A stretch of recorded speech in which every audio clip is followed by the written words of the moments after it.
नमस्कार, BTV news में स्वागत है आपका। आइए खबरों की शुरुआत करते हैं इस खबर के साथ। जबलपुर में मोहन यादव कैबिनेट की तीसरी बैठक का आयोजन हुआ। बिजली कंपनियों के मुख्यालय शक्ति भवन के बोर्ड रूम में मुख्यमंत्री डॉक्टर मोहन यादव के नेतृत्व में कैबिनेट बैठक हुई। बैठक में निर्णय लिया गया कि हर वर्ष वीरांगना रानी दुर्गावती और रानी अवंतीबाई लोधी सम्मान दिए जाएंगे। ये सम्मान समाज सेवा के क्षेत्र में काम करने वाली महिलाओं को मिलेगा। जबलपुर में बुधवार को मोहन यादव कैबिनेट की तीसरी बैठक हुई। प्रदेश के मंत्रियों को विभागों के बंटवारे के बाद हुई कैबिनेट की ये बैठक अति महत्वपूर्ण थी। सीएम डॉक्टर मोहन यादव के नेतृत्व में हुई बैठक में अहम निर्णय लिए गए। कैबिनेट बैठक के बाद प्रदेश के संसदीय कार्य मंत्री कैलाश विजयवर्गीय ने कैबिनेट बैठक में हुए फैसलों की जानकारी देते हुए बताया कि हर वर्ष वीरांगना रानी दुर्गावती और रानी अवंतीबाई लोधी सम्मान से समाज सेवा के क्षेत्र में काम करने वाली महिलाओं को प्रदेश सरकार सम्मानित करेगी। साथ ही दोनों वीरांगनाओं पर अध्ययन के लिए सभी विश्वविद्यालयों में फेलोशिप शुरू होगी। इसके साथ ही स्कूल कॉलेज के शैक्षणिक पाठ्यक्रमों में दोनों वीरांगनाओं की जीवन गाथा शामिल की जाएगी। दोनों ही महान महिला रानियों ने इस समाज में अपनी साहस और वीरता के माध्यम से विपरीत परिस्थितियों में संघर्ष किया और इसलिए उनको आदर्श मानकर राज्य सरकार ने फैसला किया है कि दोनों ही महिला वीर सेनानी के प्रति अपनी आदरांजलि अर्पित करते हुए रानी अवंतिकाबाई लोधी सम्मान हर वर्ष आयोजित किया जाएगा और रानी दुर्गावती सम्मान ये भी हर वर्ष आयोजित किया जाएगा। समाज के अंदर वे महिलाएं जो विपरीत परिस्थितियों में संघर्ष करके समाज सेवा करती है उनको सम्मानित करने का काम राज्य सरकार करेगी। इसके साथ ही इनके जीवन पर आधारित फिल्में, साथ ही विश्वविद्यालय में इन दोनों महान रानियों की ये फेलोशिप जिससे आज के हमारे विद्यार्थी इनसे अध्ययन कर सकें, इनके जीवन से प्रेरणादायक बिंदुओं को छूकर समाज को परोस सकें। इसलिए सभी विश्वविद्यालय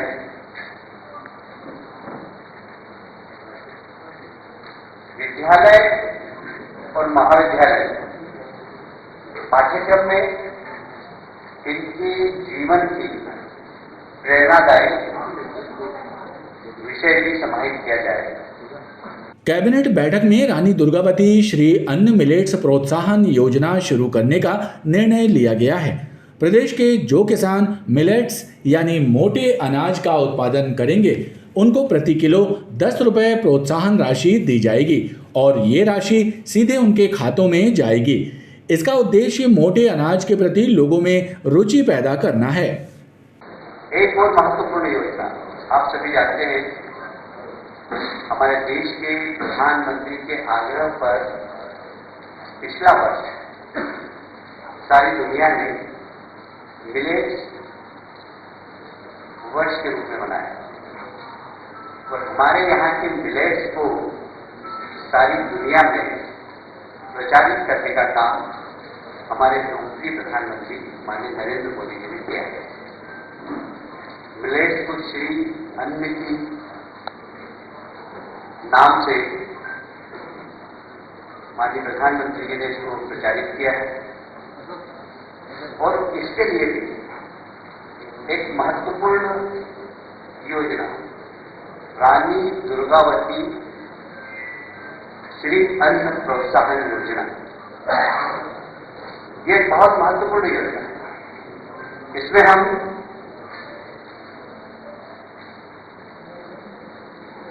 इसमें हम जो सीरियल का उत्पादन करेंगे, साधारणतया ये सीरियल का उत्पादन करने वाली वही पिछड़े वर्ग की जातियां हैं, वही 10 रुपए की प्रोत्साहन राशि प्रदान की जाएगी।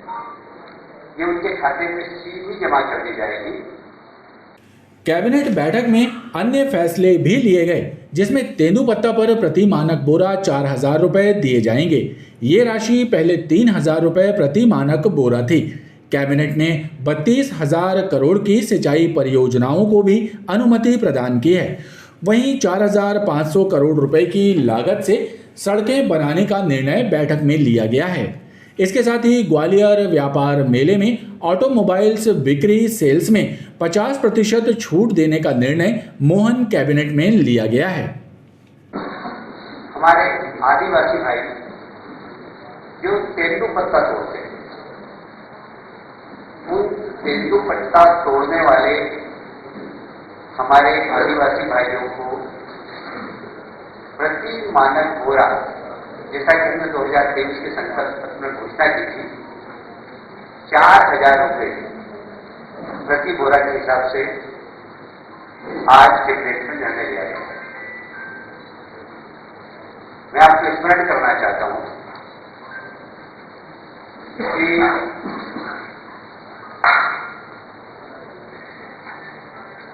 पहले ये 3,000 प्रति मानक बोरा थी, 2013 में 1,250 प्रति मानक बोरा थी। हमने इसको बढ़ाकर 3,000 की थी और आप 4,000 कर रहे हैं। आज 32,000 करोड़ की सिंचाई योजनाओं को अनुमति प्रदान की। सड़क के मामले में भी मुझे याद है 2003 में मैं पेट्रोलियम मिनिस्टर था। इस प्रदेश के अंदर मात्र 60,000 70,000 किलोमीटर सड़कें थी, वो भी गड्ढे वाली।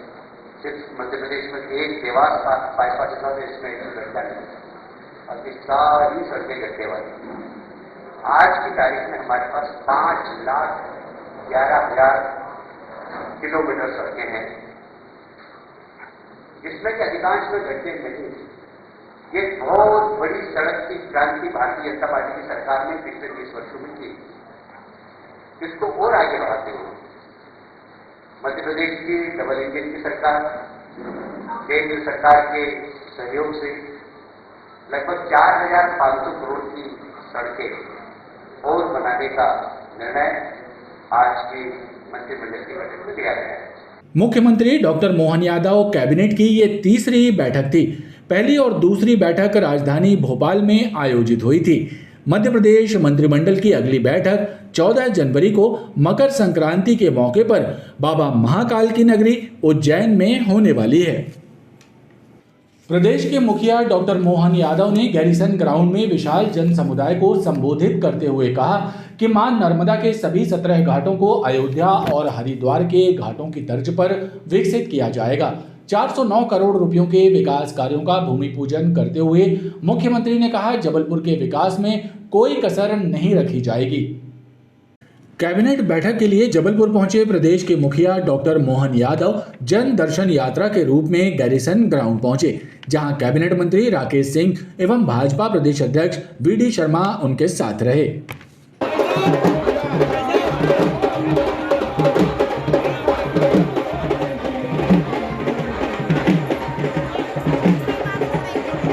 मुख्यमंत्री डॉक्टर मोहन यादव ने सभा स्थल के पास विकास कार्यों का भूमि पूजन किया। उन्होंने 14 कार्यों का लोकार्पण एवं करीब 409 करोड़ रुपयों के विकास कार्यों का भूमि पूजन किया।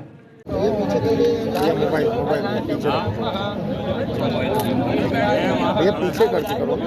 ओम नारायणाय नमः।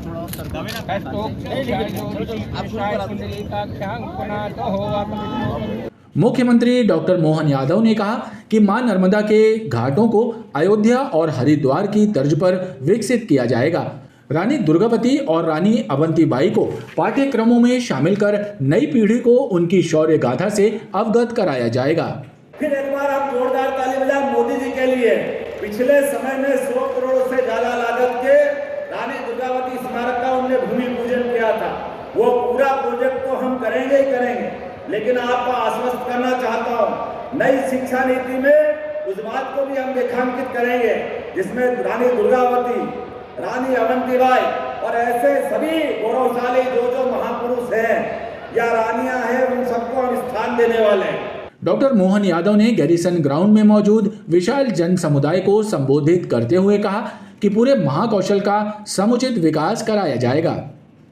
409 प्रकार के अलग अलग विकास कार्यों का आज हमने भूमि पूजन किया है। इसी जबलपुर के इस कार्यक्रम के माध्यम से जोरदार तालियां बजा करके नए विकास कार्यों के आप साक्षी बनिए। लगभग 14 लोकार्पण भूमि पूजन और भूमि पूजन 100 करोड़ की लागत से नेताजी सुभाष चंद्र बोस मेडिकल कॉलेज के लिए 100 सीट का नया इंफ्रास्ट्रक्चर डेवलपमेंट का काम करेंगे, जोरदार तालियां बजा करके एक दूसरे निर्माण कार्य के लिए। और 300 करोड़ की लागत से लगभग अलग अलग प्रकार के विकास कार्यों का आज हमने लोकार्पण किया। मैं आज के अवसर पर 40 वर्षों की प्रतीक्षा से बरगी डैम के डूब क्षेत्र के 10 गांवों के लगभग 1414 परिवारों को भू अधिकार योजना के अंतर्गत पट्टे देकर के आज के इस कार्यक्रम को सार्थक करेंगे। डॉक्टर मोहन यादव ने बरगी के विस्थापित परिवारों को भू अधिकार नियमों के तहत पट्टों का वितरण करते हुए कहा कि प्रदेश के प्रत्येक गरीब और जरूरतमंद परिवार के साथ प्रदेश की सरकार हर दम खड़ी है। गरीब परिवारों की मुश्किलें कम करना सरकार की प्राथमिकता है। भारतीय जनता पार्टी के प्रदेश अध्यक्ष विष्णुदत्त शर्मा ने जबलपुर प्रवास के दौरान भाजपा के संभागीय कार्यालय में पार्टी नेताओं और कार्यकर्ताओं से मुलाकात की। इस दौरान उन्होंने जबलपुर में हुई संभागीय समीक्षा बैठक और कैबिनेट बैठक के आयोजन के लिए प्रदेश के मुख्यमंत्री डॉक्टर मोहन यादव का आभार व्यक्त किया। उन्होंने कहा कि संभागीय बैठक में जबलपुर सहित पूरे महाकौशल के विकास की रणनीति तैयार की गई है। साथ ही आगामी लोकसभा को देखते हुए प्रदेश अध्यक्ष वी.डी. शर्मा ने कहा कि प्रधानमंत्री नरेंद्र मोदी के नेतृत्व में आगामी लोकसभा चुनाव को देखते हुए प्रत्येक बूथ पर भाजपा तैयारियों में जुट गई है। आज जबलपुर में जबलपुर संभाग की प्रशासनिक बैठक थी, उसके निमित्त में आज यहाँ पर पहुँचा और साथ में ही चुनाव के बाद जनता का आभार माननीय मुख्यमंत्री जी और भारतीय जनता पार्टी के नेतृत्व ने किया है।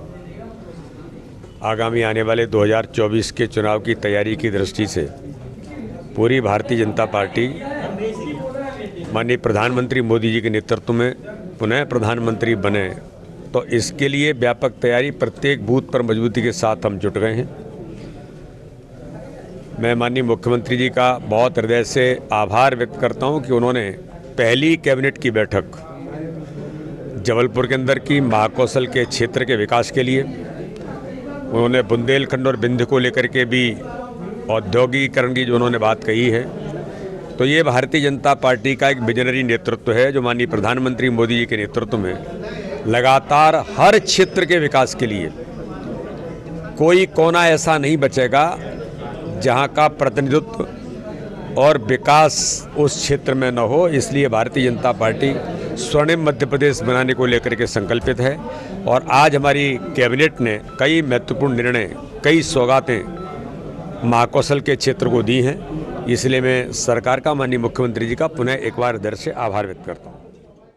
शासकीय रेल पुलिस द्वारा रेल यात्री सुरक्षा सप्ताह मनाया जा रहा है। इसके तहत रेल यात्रियों को सुरक्षा के प्रति जागरूक करने का अभियान रेल पुलिस द्वारा चलाया जा रहा है। शासकीय रेल पुलिस द्वारा पूरे प्रदेश में रेल यात्री सुरक्षा सप्ताह मनाया जा रहा है। इस सप्ताह के तहत ट्रेनों में सफर करने वाले सभी यात्रियों को सुरक्षा के संबंध में जागृत करने का काम रेल पुलिस द्वारा किया जा रहा है। इसके साथ ही रेल पुलिस स्टेशनों और यात्री ट्रेनों में भी सघन जांच अभियान चला रहे हैं। इसी कड़ी में जबलपुर में शासकीय रेल पुलिस द्वारा स्टेशन पर चेकिंग अभियान चलाया गया। इस दौरान संदिग्धों की जांच की गई और महिलाओं और बुजुर्गों को सुरक्षित यात्रा के लिए समझाइश और विभिन्न जानकारी भी दी गई।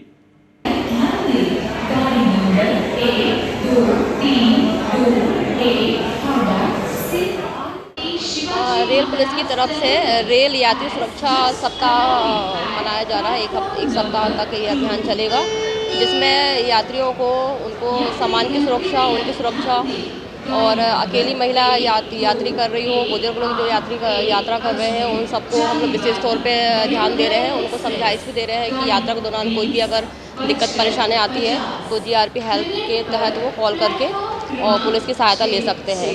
और सभी यात्रियों को हम बता रहे हैं कि कोई भी खाने पीने की सामग्री देता है, चाय देता है या कुछ भी देता है, तो वो चीज़ का सेवन ना करें जिससे वो जहर खुरानी का शिकार ना हो। और अपने जो भी कीमती सामान है उनको अच्छे से रखते हुए यात्रा करें ताकि उनके सामान सुरक्षित रहे और वो भी सुरक्षित यात्रा करें। ये कब तक चलेगा अभियान? ये हमारा भी एक सप्ताह का अभियान है, जिसमें हम लगातार यात्रियों को अवेयर करेंगे। रेल पुलिस द्वारा रेल यात्री सुरक्षा सप्ताह के तहत अलग अलग कार्यक्रम आयोजित किए जा रहे हैं, जिसका उद्देश्य ट्रेनों में सफर करने वाले यात्रियों की सुरक्षा करना है।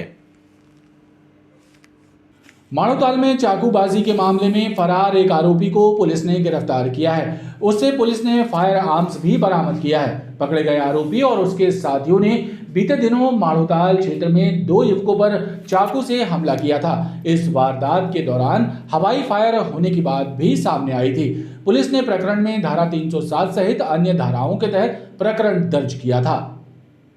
माणोताल थाना पुलिस ने बताया कि दिनांक 29 दिसंबर को माणोताल क्षेत्र में सौरभ अहिरवार और अनिकेत पटेल पर चाकू से हमला किया गया था। इस हमले में दोनों घायल हुए थे और घायलों की शिकायत पर अभिषेक पुरी गोस्वामी, सचिन यादव सहित 3 लोगों के विरुद्ध धारा 307 सहित अन्य धाराओं के तहत प्रकरण दर्ज किया गया था। विवेचना के दौरान आरोपियों द्वारा हवाई फायर करने की बात सामने आई। पुलिस ने मामले में अभिषेक पुरी गोस्वामी को गिरफ्तार किया है, जिससे अवैध हथियार कट्टा जब्त किया गया है। दिनांक 29/12/2023 को थाना माणोताल अंतर्गत सौरभ अहिरवार और अनिकेत पटेल पर चाकू से हमला किया गया था आरोपियों के द्वारा। इसी दौरान विवेचना के दौरान ये जानकारी प्राप्त हुई कि इन आरोपियों के पास अवैध रूप से कट्टा भी था, जिससे इनके द्वारा फायर भी किया गया था। हालांकि इस फायरिंग से किसी को चोट नहीं पहुंची थी, बट विवेचना के दौरान ज्ञात होने पर आरोपी गुल्ली गोस्वामी को दस्तयाब किया गया और पूछताछ के बाद इससे प्रकरण में उपयोग किया गया कट्टा एवं कारतूस जब्त किया गया है। पुराने रिकॉर्ड? हाँ, आरोपी का कुछ पुराना रिकॉर्ड भी है। प्रकरण में सचिन यादव भी गिरफ्तार किया जा चुका है, जबकि घटना में शामिल एक आरोपी की पुलिस सरगर्मी से तलाश कर रही है। गौर चौकी क्षेत्र कटिया घाट में बीते दिनों बदमाशों ने विवेक पटेल नामक एक युवक पर चाकू से हमला किया था। इस हमले में चाकू विवेक के पेट में घुस गया था और उसे उसी हालत में इलाज के लिए मेडिकल अस्पताल में लाया गया था, जहां ऑपरेशन करके डॉक्टरों ने विवेक की जान बचाई थी। विवेक की रिपोर्ट पर गौर चौकी पुलिस ने धारा 307 का मामला दर्ज किया था। गौर चौकी पुलिस ने विवेक पर जानलेवा हमला करने वाले 2 फरार आरोपियों मनमोहन उर्फ मन्नू और अभिषेक गोटिया को गिरफ्तार किया है, जबकि इस मामले में पूर्व में एक नाबालिग सहित एक अन्य आरोपी शिव कुमार बर्मन की गिरफ्तारी पुलिस कर चुकी थी। पुलिस द्वारा दोनों आरोपियों को बुधवार को न्यायालय के समक्ष पेश कर दिया गया है। इसमें सभी आरोपियों को पकड़ लिए हैं। कल अभिषेक गोटिया और मन्नू महोबिया को कल गिरफ्तार किया गया है। इनके पूर्व के भी कुछ अपराध सर? पूर्व के अपराध नहीं है इनके। कुल कितने लोग हैं सर? 4 लोग हैं इसमें, शिव कुमार, अमित वर्मन, अभिषेक गोटिया और मन्नू महोबिया। खबरों का ये क्रम लगातार जारी है। आप देखते रहिए BTV न्यूज़।